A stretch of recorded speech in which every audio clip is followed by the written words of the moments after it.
yi rafetlu seen ànd ak seen télévision Lamp Fall ñu ngi leen di gërëm di leen sant bés bi seen émission penc mi di émission bi nga xam ne mooy dalal kilifa yi nga xam ne ñoo nekk ci réew bu Sénégal mbokk yi nag tey jii am nañu mbégte dalal Sidya Ndiaye Sidya Ndiaye ku ne xam na ko ci réew mi moom mooy président intersyndical des travailleurs des collectivités territoriales nekk it secrétaire général mbootaay bi ñuy duppee FGTS di fédération générale des travailleurs du Sénégal ñu fàttali leen mbokk yi moo jiite mboolem seen ñi nga xam ñooy liggéey ci bokk moomeel yu nekk ci Ndakaaru di maanaam mairie ak municipalité yi jamono ji nag xam ngeen ni fii ci réew bu Sénégal daanaka dañoo paralyser système bi maanaam liggéey bi na muy demee lu toroog diirub ñetti fan li ko waral bokk na ci fexe ba max nguur gu Sénégal ngir mu mën a yokk seen i payoor na mu ko yokkee ci ñi nga xam ne ñooy fonctionnaires yi nekk ci réew bu Sénégal alors monsieur Ndiaye salaamaaleykum. maaleykum salaam. waaw monsieur Ndiaye ni ñu koy njëkk a def mooy wax naa ko léegi fan yii passé amal ngeen benn marche nationale daanaka ci réew mi yëpp mboolem seen ñuy liggéey ci mairie yi maanaam municipalité yi et tout amal nañu ay marche moo xam ci Ndakaaru ak région yi alors li ñu njëkk a def mooy avec la complicité de la régie ñu suivre un élément concernant marche bi ñëwaat.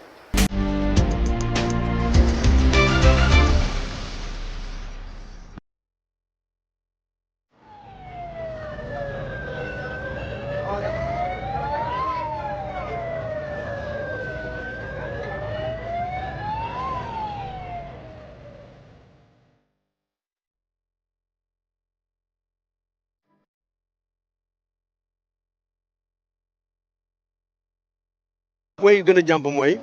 payoor yi nga yokk ci état central bañ ñu ko yokk ñun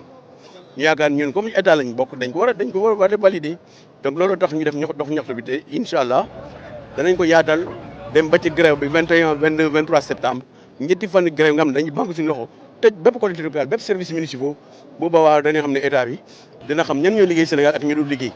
donc jot na vraiment état jël ay matuwaayam parce que mënoo wote ay loi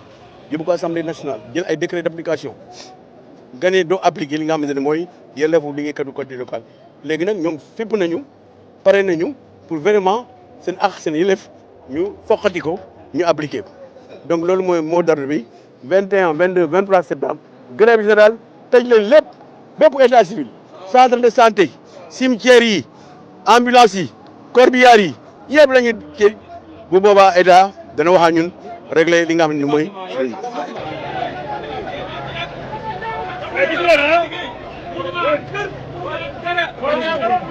salaire bu bon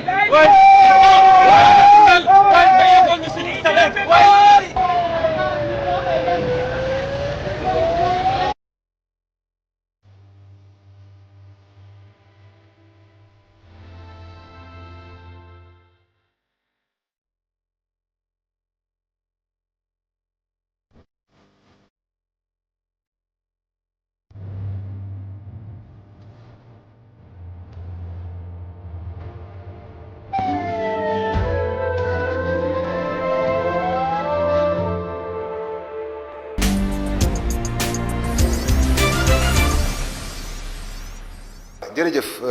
mbokki régie alors monsieur Ndiaye mu mel ni coow li mooy vous exigez à ce que le gouvernement du Sénégal na mu yokkalee fonctionnaires yi mu yokkal leen ko d'autant plus que yéen ay démembrement de l'État ngeen su ma juumul. waaw xam nga normalement sax sunu employeurs yi c'est les maires les présidents de conseil départemental parce que on est 603 collectivités locales ñoom ñooy fay du état bi moo ñu fay directement. parce que état délégation la def presque ci maire yi mu transférer ay compétences donc nous sommes un démembrement de l'état donc lépp lu touché ci état bi daf ñuy touché te bi ñuy xeexee ba am statut fonction publique territoriale code loi 2011-08 du 10 mars dafa ne léegi nag bépp augmentation boo amee ci fonctionnaire yi dañuy ko war a appliquer d'office sans ñu def arrêté d'action donc ça veut dire que ñun ñëpp ak waa fonction publique de l'état ñun ñëpp bokk nañ léegi nag mesure bi état moo ko jël jëmale ko ci liggéeykat bi mais état waroon na xam ne pour un problème de coordination et de suivi waroon na xam ne bii dina impacter ñeneen liggéeykat yi comme tey collectivité locale état la ñu nekk aussi mais ñun xamuñu fan la ñuy basé pour def loolu pour ñu laaj suñu patron yi koo ko laaj léegi mu ne la mais ana kayit man gisuma benn kayit te muy dëgg te kayit bu amulee percepteurs yi du ñu nangu fay donc loolu tax ñu porter une pression au niveau de l'état pour que l'état bi mu régulariser situation bi parce que moom bu waxu ne yokk naa temps travailleur bu nekk ñu temps ngay am boobu ba léegi fii Sénégal kenn gisu kayit boobu yokk nañ ñu am na ñu fay nag déjà mais nuñ ko fayee ñoom ñoo xam ci état mais ñun nag local il faut ñu génnee kayit boobu pour que ñun ñu mën a exiger application article 30 parce que article 30 dafa ne ñun suñu employeurs yi mooy maire yi ak président département donc bu loolu génnee loi texte bi bu génnee ñu soog a dem ñun dem ci suñu maire yi ak suñu employeurs yi ñu ne leen fay leen ñu. ok léegi monsieur Ndiaye da nga wax léegi ci loi 2011 bi comme ça que état ci ngeen bokk ay demandement de l'état ngeen lépp lu fonctionnaire am war ngeen ko am mais est-ce que bu ñu sukkandikoo ci loi bi ba mu amee ak léegi est-ce que tout a été respecté bien avant même décision bi di am. c'est-à-dire que jusqu'à présent am na yoo xamante ne on est au même niveau mais am na yoo xamante ne comme fan yi augmentation yi bëri na am na santé aussi am na yeneen protocole yi ñu signé woon au mois de mai avec le gouvernement te foofu tamit impacté na travail côté local parce que ñun am nañu des milliers d'agents ñoo xam ne ay santé la ñuy liggéey donc bu lu ñu jox ministère de la santé il faut ñu jox ni ko donc gis nga problème dafa complexe donc il faut que muy am coordination gouvernementale de sorte que balaa ñu jël ay mesures à incidence financière nga xam ne dinañu impacté ñeneen yëpp da nga ñu war a toog waxtaan ñun gouvernement ñu xool évaluer l'impact financier parce que tey ce matin fii dans la même salle ay universitaires yi ñëw nañu fii travailleurs des universités ñu ne ma Sidia li ngay joytu moom la ñuy joytu ñun bokk nañu kii bi tey joxuñu dara donc ñoom aussi dañ tourné ci seen employeur pour ministère de l'enseignement supérieur pour ñu béyee. léegi xam nga je vais un peu reculer en arrière parce que ça va permettre peut-être aux téléspectateurs de mieux comprendre il se trouve que seen statut yéen en tant que des travailleurs collectivité territoriale yéen a ko doon xeex mais est-ce qu'on peut dire d'abord que seen statut bi ngeen doon xeex exactement ni ngeen ko bëggee woon am na ci wàllu këyit ci wàllu këyit. loi bi mooy 2011-08 mais loi bi balaa nga ko mën a appliquer dafa am ay décret d'application parce que am na ci yoo xamante ne boo defulee décret doo ko mën a appliquer moo tax finalement moo tax mu jël temps sax on s'est retrouvé avec plus de 45 décrets d'application loolu yëpp pare na léegi ba ñu créé li ñu naan direction générale de la fonction publique territoriale loolu boobu direction léegi mooy jël lu bëri tel que li ñu bëgg a ñun mooy gestion masse salariale ak effectif yi su ko jëlee en charge comme ça liggéey bi gën a yomb parce que collectivité locale comme 603 lay quelque c'est pas facile il faut que ñu ñëpp mën a ci extra sànq maa ngi doon wax benn autorité mu ne ma yéen da ngeen bu ngeen di wax on dirait que ñun état ñoo leen amee dara alors que ñun seen employeurs yi la ma ne d'accord on est d'accord ñun xam ne ni ñuy def suñu employeurs yi ñoo ñu war a fay mais ñi kan moo créé situation état mënu ci génn parce que moo créé situation bi su fekkee ne jëlee na mesure boo xam ne c'est général pour tout le monde mais ñun dañu wax mais ñoom ñu créé affaire ba pare ñu ne ñun nañ dem débrouiller mais duñ ko def nous allons nous attaquer à l'état parce que lu seen état bi moo war a régler problème bi à la base balaa muy yokk feneen na xool ñan secteur ñoo nekk dépendant de moi état pour que ñooñu tam jël seen matuwaay wala mu bind leen ne leen yokk naa fii yéen tam yokk leen mais deful loolu mënoo ko ñun ñu toog ku nekk dem 600 kii ñu dem di revendiquer 600 collectivités locales pour lan mënuñu ko. ku ne xam ni yéen da ngay nekk département boo xam ne dafa am solo trop ngeen banque loxo askan wi dañ koy yëg parce que suñu waxee collectivité territoriale wàllu juddu yi yéen a ko yor wàllu mariage yi yéen a ko yor extrait yeeg yu ñuy mel donc seen liggéey dafa am solo. waaw mais voilà donc léegi lu jiitu woon xëy na ngeen doon banque seen loxo ci wàllu liggéey bi ndax approché woon ngeen ci autorité étatique yi pour jooytu leen bien avant peut-être ngeen di passer à la vitesse supérieure. waaw c'est-à-dire que pour le moment grève wuñu sax dañuy yëngal nii rek. ay dox ñaxtu ay mobilisation. grève bi moom dana métti parce que bu ñu fa eggee kooku ça veut dire que ne danger bi le pays sera presque fermé parce que ku ko dutee di nga xam ne nañu bàyyi noonu rek mu dem parce que ñun li ñu yore dafa bëri état bi waru fàtte ne moo transféré ay compétences wax nga fii ay état civil rek élément la boobu ne boo ko bloqué mais lu bëri ngay yàq lu bëri dañuy tardé Sénégal yi bëri ñu jóge ay États-Unis wala France ñu uti kayit fii dañuy bloqué perte seen emploi donc dafa am incidence donc yooyu dangereux santé bu ñu tëjee suñu poste de santé yi xam nga temps yi Dantec dafa tëj ñu yóbbu éléments yëpp suñuy centre yooyu yëpp bu ñu ko tëjee ay problème cimetière yi bu ñu ko kii permis d'inhumer bu ñu ko joxul kenn du rob donc yooyu ay problème yoo xam ne waruñu ko sous-estimer parce que 600 et quelques employeurs ñu nekk ci réew nga leen di gérer ñuy téye dëkk bi téyin bu rafet te boobu kenn dëkk ñun gaaw ñu bëre ci côté yow gis ngeen depuis ñaar fukki at ñu ngi bëri ak ñoom ndànk-ndànk ba ñu taxaw bi mais léegi ne lu ñuy def nii di yokk fii di bay yi injustice boobu mu jeex on a dépassé ces situations là il faut que état bi li nga xam ne léegi lépp lu muy def dafa war a concerter impliquer suñu ministre de tutelle pour que à temps ñuy mën a empêcher yenn conflits sociaux yi parce que jaru ko mais nag bu ñuy obligé ñu xeex nañ bëre nañ wane ne ñun tam mën nañu ni gars yi di def yëngu-yëngal wala tëj wala gësam danañ ko def. ok léegi def ngeen benn marche nationale seetaan nañ ko léegi d'ailleurs wax naa ko léegi muy marche boo xam ne du Ndakaaru rek waaye mboolem seen diiwaan yëpp daanaka def nañu marche bi tey soo doon xayma marche bi jàpp nga ni kon donc vous avez marqué un coup. Absolument. Nous avons montré d'abord notre capacité de mobiliser les troupes. Et c'était en sorte aussi une répétition générale, une sorte de revue des troupes, comme on l'a dit quand on va au front. Il faut d'abord mobiliser les troupes,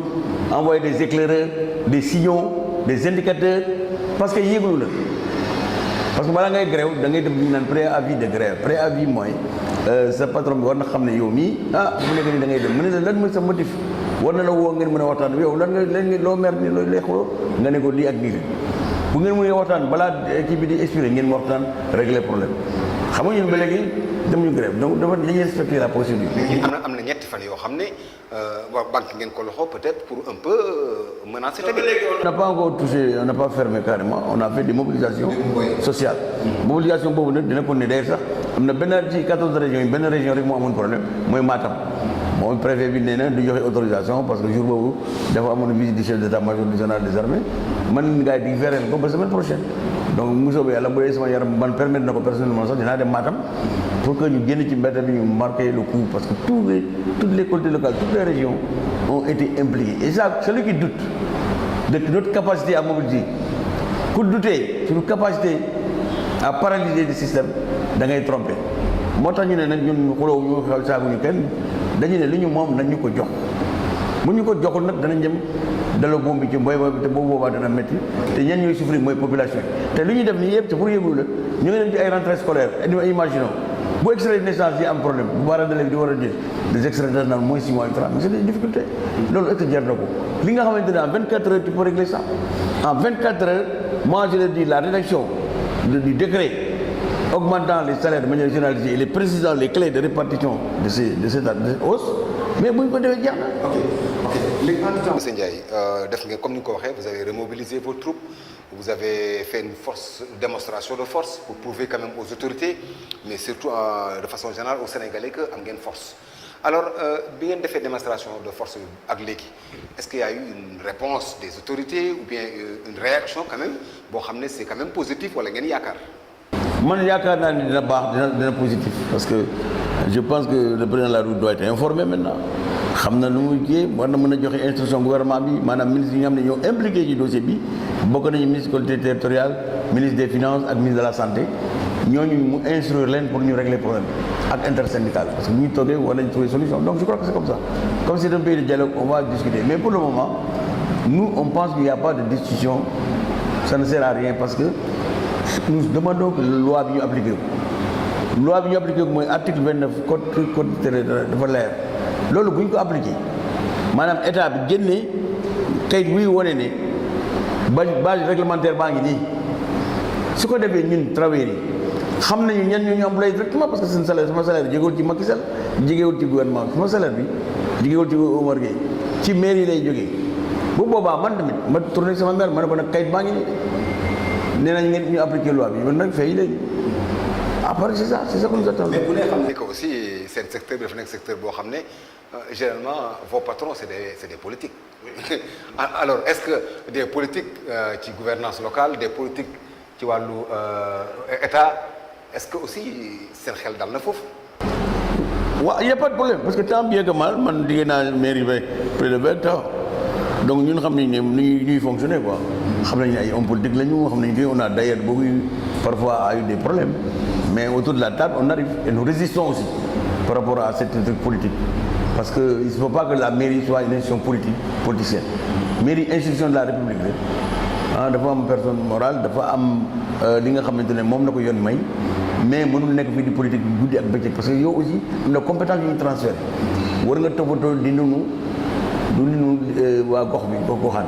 maanaam nga liggéey jël en charge l'enlèvement les mesures ménagères l'hygiène et tout ça donc commune am na compétence yu ñu ko jox ci école yi am na lu ñu ci war a def ci environnement bi am na lu ñu ko sant et cetera te am na budget pour loolu ci jeunesse bi pour ci éducation bi donc commune loolu moo tax mu jóg mais du politique rek. bu dee politique rek moom duñu jëm fenn. voilà mbokk yi ñu fàttali leen ni sunu gan di Sidya Ndiaye di président intersyndical bi nga xam ne moo lëkkale liggéeykat yi nga xam ne ñooy liggéeykatu collectivité territoriales yi waaye it nekk secrétaire général bu FGTS di mbootaay bi nga xam ne moo lëkkale ñi nga xam ne ñooy liggéey ci bokk moom yi alors monsieur Ndiaye dañu des ba léegi ci situation travailleurs yi nga xam ne ñoo nekk ci collectivité territoriales yi alors dañu seetlu bi élection locale yi weesoo ak léegi daanaka bari woon na trop ci ay liggéeykat yoo xam ne dañu doon faral di jàmbat naan maire yu bees yu ñëw yi dañuy faral di leen dàq ñeneen ñi di jooy naan ñu ngi leen di buntu xataal mënoon naa sax joxe ay tur mais pour bañ a tooñ mën naa bañ a joxe ay tur mais yaakaar naa war nga yëg information bi alors face à cette situation bi nga xam ne seeni éléments ñu ngi ko doon jooy ci mairie yi ban taxawaay ngeen ci am. waaw yow gis nga ne premier mai passé bi dama demee palais dama ne Macky Sall problème moo commencé am parce que am na ñoo xam ne mosuñu nekk maire dañuy dégg mairie rek dañuy ñëw rek dégg ne mairie moo mel la am na maire yoo xamante ne sax dañuy ñëw tëj bureau mairie bi ñu génnee gars yi ñu jël caabi mairie bi tëj am na maire boo xamante ne bu ñu ko doo daanelee ba pare dafa tëj mairie bi yóbbu caabi këram donc yooyu yëpp dafay mel ni ñàkk xam la parce que mairie moom moo ko c'est pas un héritage population yi ñoo la jox mandat donc ñu commencé di dàq aussi parce que defe naa bu ñu gars yi di campagne dañuy waxoon ne ñu leen di indicateur di leen naan mooy kii agent bi moo ñuy gêné et cetera yow nga ne yow xaaral moo ñëw mairie rek su ma toogee ñii yëpp naa leen dàq nga dàq leen pour jël say gars yow ñu la campagnal donc loolu ça ne se passe pas comme ça contrat dafa am règle dafa am ay procédure maanaam yow dama la jël dama signé ak yow contrat bi dafa am ay article ay clause il faut ma respecter clause yooyu su contrat nag ku ko signé am nga sañ-sañ ni dama koy mettre fin à ça mais tout en respectant la procédure ni nga commencé woon bind ba am contrat nga noonu ngay def da nga war a def préavis da nga war a def bii da nga def autant boo tooñee nag ñun bu ñu kontaanul ñu dem ci attekaay bi maanaam juge bi wax ndax war na ma mën a yeewi noonu wala du may def ndàmpaay pour que bu may bay mais dàq noonu dama toog sa kër su ma la soxlaa dama lay woo dama ne liggéeykat bu ko nangu da nga ñàkk fay maire bi du moom maire moo ma ko wax mu leer kaay dama toog nga xaar ma da nga ne kayit bu leer ngay teg sama loxo bi ma xam lu may def mais mënoo fi ñëw ne ma dama toog sa kër bu ma la soxlaa ma woo la c'est pas possible maire yi nag nañu dégg bu baax nañu xam ne bu dee xamuñu yoon nañu dem jàng parce que tey dañuy xeex di xeex pour jël ay mérite amuñu benn compétence xamuñu dara yooyu itam am na fi am na maire yoo xam ne ils sont très qualifiés am na ñoo am expérience am na ñoo xam ne dañ leen di reconduire mais am na maire yoo xam ne vraiment mais da ngay réew a tas loolu nag moo war a dakk balaa ngay dañ war a xool sa profil ñuy fal maire léegi dafa am solo parce que bu ñu ko deful nag ci ay erreur rek la ñu nekk. mais acceptons aussi monsieur Ndiaye que situation des travailleurs des collectivités territoriales wala locales bokk métti na trop parce que ci sama xaw ma nag si c'est est-ce que vous confirmez ou pas mais dégg naa sax dem na ba am na ñoo xam ne fukki junni la leen di fay wóoruma nag mais dama bëgg am tey lu ma leer. mais amoon na temps man may commencé liggéey mairie réel moom moo dugal syndicat am na ñu doon fay juróom junni donc actuellement boo demee bu ngeen defee enquête yéen journaliste ci commune d'arrondissement commune rurale yu bëri état civil ñi ko yore xam nga ñan ay bénévole ñu leen di fay ay 15 000 ay 20 000 est-ce que loolu jaadu na amul contrat amul dara nga liggéey pendant 15 ans 20 ans amuloo benn xam nga loolu mooy indi ay corruption mais nit ki booy borom kër nga koy jox 15 000 20 000 xam nga ne kooku du salaire dafay def ci place lay débrouiller loolu mooy demal nga ñaan liggéey ñi ñëw di defar extrait bi may leen pièce wala leen loolu mooy favoriser corruption guerre bi foofu lay commencé te loolu dafa danger danger bi mooy état civil ni ñu ko war a protéger mu bañ a am fraude duñ ko mën protéger parce que nit ki boobu yow fin du mois yaa ngi touché 25 000 gars yi kii ñëw na yow 10 000 wala 15 000 pour nga defar ko kayit tu as vu la tentation donc je crois que ñun ñëpp war nañu conscient de ça d'abord ñu protéger état civil parce que aux États-Unis par exemple États-Unis mu ngi ci abri anti-atomique parce que ñoom xam nañ lan mooy état civil on ne peut rien faire en matière de développement sans maîtriser l'état civil le fichier de l'état civil on ne peut pas faire d'études démographiques sans l'état civil on ne peut pas faire d'études de généalogie sans état civil donc état civil kay yooyu dañ ko war a protéger mais fii comme ni ma waxee quand tu prends des bénévoles et cetera nga dem mairie nga dem ci marché yi ñi nga xam ne ñooy dem dajale juuti bi pour indi caisse maire ñaata la ñu leen di fay 25 000 francs pendant 20 ans amuñu contrat amuñu yor parce que xëy amul da nga def xam nga loolu tamit lu muy indi mooy lan mooy collecteur bi nekk ci marché xam ne 25 000 lay fay mu nekk ak commerçant yi mu nekk ak commerçant yi léeg-léeg dina débrouiller pour am lu muy yóbbu kër ga donc yooyu yëpp ça veut dire que il n'est pas sécurisé. mais c'est vrai que li ma wax ni dafa metti trop ci benn secteur mais d'où l'importance aujourd'hui des syndicalistes parce que aussi intersyndical bi ñu ko waxee mooy syndicats yi bari nañu ci biir secteur bi alors ana njëriñ li ci biir situation bu ñu mel te bu baax bi saafara. non c'est-à-dire que actuellement boo xoolee ñun ñaata at ñu ngi xeex mu affaire yi xeexam pédagogie li nga yore boo du chaque jour ngay grève parce que li nga yore aussi doo ko utiliser de manière abusive donc il faut nga dem bër gi mais bëri nañu ba ñu am li ñu bëgg maanaam statut am ligne clair moo tax léegi maintenant on ne va plus pardonner certaines erreurs parce que texte yi base yi nga xam ne man la ñuy référé am na képp ku bëgg a jalgati yoon di nga jaagaloo ak syndicat yi di ngay jaagal ak travailleurs yi donc loolu mooy l'objectif la manipulation l'objectif final maintenant on a atteint c'est pourquoi d'ailleurs on n'a pas attendu longtemps pour réagir par rapport à cette mesure-là parce que si on reste passé c'est la porte ouverte à ce qu'on revienne à la situation antérieure maintenant il faut qu'on avance il faut qu'on progresse côté local du élection rek ah nit ñi ba di xëccoo fi maa bëgg a nekk maire mais boo nekkee maire nag da ngay def li nga xamante moo tax ñu far la mënoo ko nag ñu dénoncer la donc je crois que loolu mooy wax ji ñun ak population yi nous sommes les garants syndicats yi population yi de ce que les mandats bu gars yi postulé ba am ko vraiment ñu doxal ko jàppale aussi les collectivités là parce que ñoom ñëpp léegi am nañu xaalis état bi fonds de dotation ak yeneen fonds am na mairie yoo xamante ne sax mënuñu amoon nañu problème am 2 millions ou 3 millions de budget mais léegi booy démarrer sax minimum defe naa 10 millions état dina la ko jox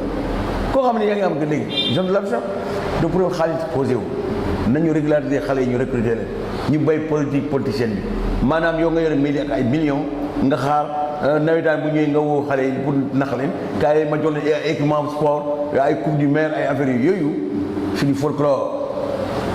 yooyu ay folklore la yooyu c'est pour endormir la jeunesse.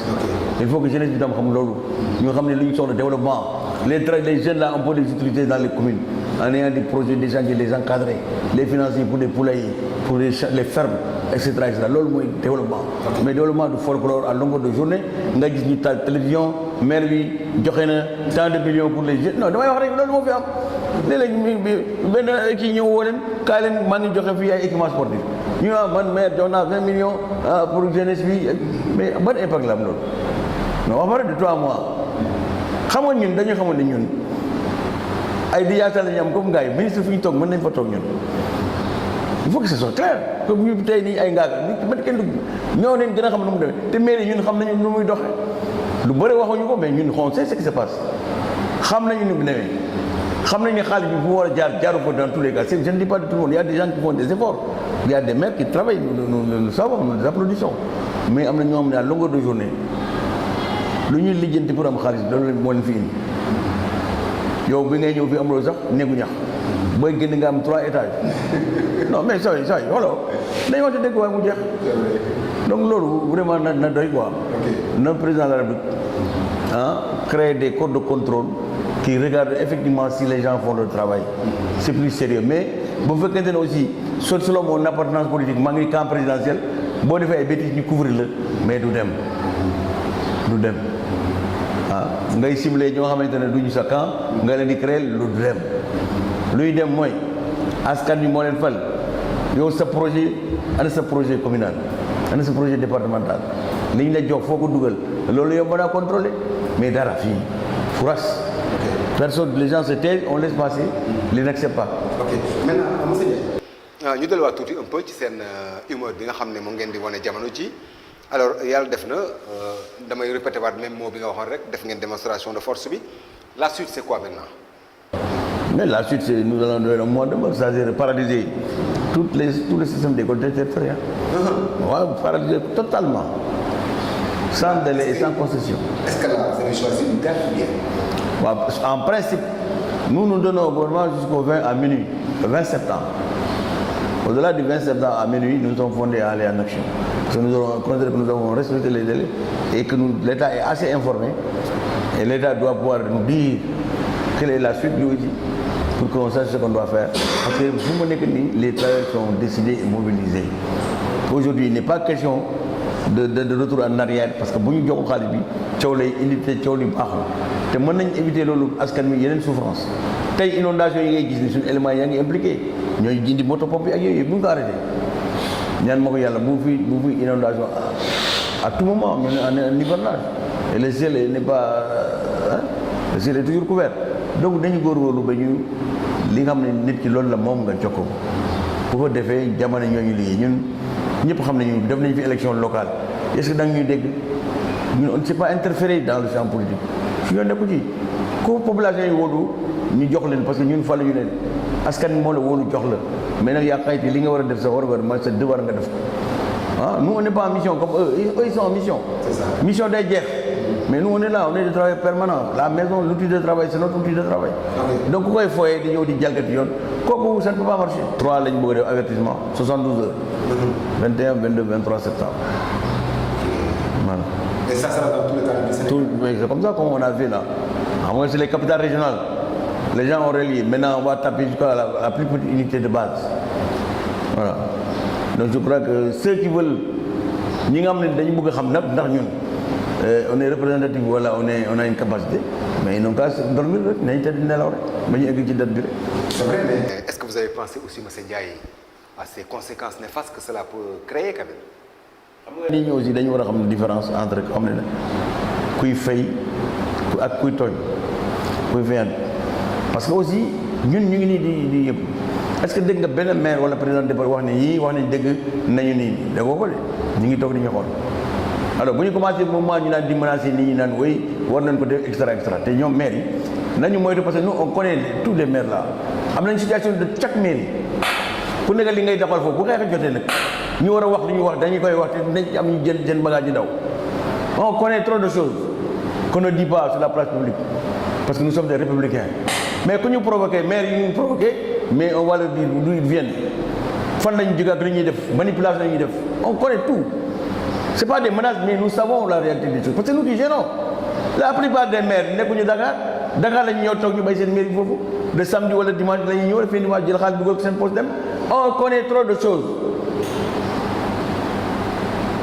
ñu bëri fii la ñuy tëdd jaaxaan fii Dakar di noos rek seen mairie da xamuñu fa dara guddi lay ñëw sax parfois di jël li ñeenti xaalis rek dem ñibbi loolu moo war a jeex d'abord dama ne sax population yi parfois dama ni tapage na da ngeen ñàkk fayet nag ngeen di fal maire bu résident koo xam ne du yeewu foofu nga fal ko rek moom mu def te Dakar yéen ngeen mu ngeen amee ay problème ana maire di ko wóor loolu c'est pas responsable nañu góorgóorlu ba maire résident mu xam muy vivre ak population yi di fanaan di bu courant coupé mu xam ne courant coupé na bu ndox manqué na nit ñi nag mu mënuñu ne en délégation tout le temps adjoint maire yi ñoo fay nekk di gérer. Ok. Mais c'est pas normal. Mais aujourd'hui, monsieur Ndiaye, c'est vrai que vous êtes dans vos droits. Je suis entièrement d'accord que vous revendiquez quelque chose et qu'il y a une façon, vous avez votre méthode pour le faire. Bon appel ngay lancé Sénégalais donc par rapport à cette position bi parce que aussi attention c'est vrai que yéen a ngi grève mais population bi ñooy subir alors la nga leen di wax ñoom ñi nga xam ne koy subir. waaw dafa ne rek ñoom ñëpp mën nañu dara ci affaire mbir mi ñoom population yi mën nañu wax ak nguur gi mën nañu wax ak état mën nañu wax ak gouverneur ak kër bi ne leen nag affaire yi waaj a di ñëw nii nañu liggéeyante ba régler problème travail parce que ñun ci population bi lañ bokk problème boo amee ñun ñëpp ci lañ bokk ñun ci askan bi men foofu la on est le peuple on est la population donc lu ñuy def on le fait pas pour faire souffrir gratuitement parce que ñun ci lañ bokk suñuy doom suñuy jabar suñuy jarbaat ñoo dëkk daal donc jàmm rek la ñu yéene réew mi te yéen xam ngeen ne ñun intérêt Sénégal depuis combien d'années est-ce que ñun gis ngeen mouvement yoo xamante ne c'est permis tout le temps non de temps en temps on a fait des trucs quand ça se compliquait on s'arrêtait mais maintenant on a vu que peut-être que notre compréhension notre flexibilité a fait que ñoom ñu defe ne ñun ay yaafus lañ mais duñu yaafus nag ñu bëgg lu ëpp tuuru donc loolu moo tax ñu ne tey nag dañu taxaw lii moom du jàll ban appel ngay lancer président Macky Sall. président de la République moom xam naa ko parce que moom jàppale nañu parce que Abdoulaye Wade moo wootee 2011 08 le 30 mars 10 mars loi bi Aliou Sow à l'époque ministre moo ko yóbboon assemblée nationale bi ñu ko voté Macky Sall bi mu ñëwee ñu ne ko nag on a la loi mais l'application pose problème parce que les décrets ne sont pas mu ne mais tiens on y va on a fait le chantier ensemble ba bind les 45 décrets le dernier en date wax naa la ko conseil supérieur moom moo installé le conseil supérieur de la fonction publique au méridien président ñu ne ko président jàppale ñu parce que on lui a dit ce qu'on pense la jàppale nañ ba tey te bu ñuy créer fonction publique li ñu koy ñaan mooy vraiment na xam ne léegi collectivité locale c'est une réalité administration locale c'est une réalité am na ay fonctionnaires de haut cadre des cadres de haut niveau parce que ñoom bu ñu ne mairie balekat mbedd yi la ñuy wone en général dafa ne ñaar yëpp ay ci mbalit bi lañ nekk extra or c'est pas ça la mairie a des ingénieurs des médecins des cadres de haut niveau qui peuvent rivaliser avec les cadres de l'État il faut que loolu mu leer tant que loolu kiwul l'image déformé bi ñu am travail bi ko ne mu ngi juuti ci marché yi mu ngi ci bale dañuy trompé te juuti ak marché ak ñoom yëpp am nañu solo parce que ñiy nettoyer aussi il faut les respecter c'est pas parce que juuti lañ nekk dañ ko téye mbalit moom du mbalit moom moo fi dégagé mbalit ngeen noy ngeen mën a jaar fi ngeen di jaar il faut qu'on respecte les gens mënuñu ko ñu xam bu nit ñi amee cimetière di ko entretenir ci yeneen agents yi la donc ñoo xamante ne ils sont au cœur du développement local ñu war nañ jox cër joxuñu leen cër mais loolu ay tolof tolof lay indi donc incompréhension ak manque de respect donc loolu ñun duñ ko seetaan ba pare bëgg a fooye kër gi bëgg ko def instrument politique ah day looy rawale yóbbu ko sa gàlle yóbbu sa njaboot nit ñi nekk ci ay tolof tolof c'est pas honnête nous voulons des gens sérieux des gens honnêtes qui ne trichent pas avec la population ni avec l'argent du peuple ñun loolu lañ bëgg. sa kàddu gu mujj monsieur Ndiaye. parce que yàgg nañu liggéey ci statut bi sax jàpp ngeen ci bu baax parce que marche yu bëri Lamp Fall jàpp na ci bokk na ci télévision ñoo xamante ne véritablement ku nekk am nga sa audimat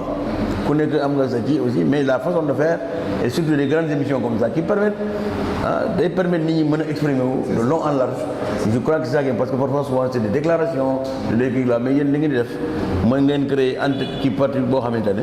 dafay permettre invité bi mu développer dem au fond des choses question bu la nekk nga posé man dama jox ay réponses def naa ne loolu baax na te yéen a ngi former citoyen da ngeen di former parce que formation bi yéen a ngi créer des consciences maintenant une opinion publique c'est vous qui participez à la création de l'opinion publique dans ce pays donc dañ góorgóorlu dans des conditions parfois difficiles parce que vous n'avez pas les mêmes moyens que certains les moyens que les télévisions d'État qui ont des ressources vous êtes obligés vous-même de vous battre je connais comment ça marche pour la publicité pour yeneen ak yeneen te parfois yooyu yëpp ay parparloo moo ci nekk doo mën a accéder à ces marchés donc vraiment yal na yàlla fay parce que yéen a ngi contribuer à la réduction du chômage parce que xale yi ngeen di jël di leen employé muy stage muy leneen ak yeneen extra loolu yëpp bokk na ci li nga doon le peu de koom-koom yi ngeen di cumuler di ko partager loolu mooy sama appel bi di ñaanal ñëpp mais moi y a pas de sens d'intérêt ku ma soxla rek je suis accepté je crois qu'au Sénégal je suis le premier secrétaire général accessible heure boo ma wooyee pare naa pour wax parce que man du ma wax question amoo dara lu may ragal je dis ce que je pense parce que je suis un homme libre. merci mbokk yi jërëjëf kon mu nekkoon Sidya Ndiaye mooy président intersyndical des travailleurs des collectivités territoriales waaye di secrétaire général FGTS ñu koy gërëm bu baax ci jàkkaarloo bi waaye ci disponibilité bi nga xam ne jot naa am suñu diggante ak moom waxtaan ci li nga xam ne moo jëm ci tolluwaayu mairie yi maanaam liggéeykatu mairie yi ak li nga xam ne mooy maire bi nga xam ne jamono ji mar nañ ko jëmale ko ci kilifa yi ñu gërëm di sant ñëpp di gërëm di sant équipe technique mbokk yi seen émission penc mi ci beneen numéro jërëjëf wa salaam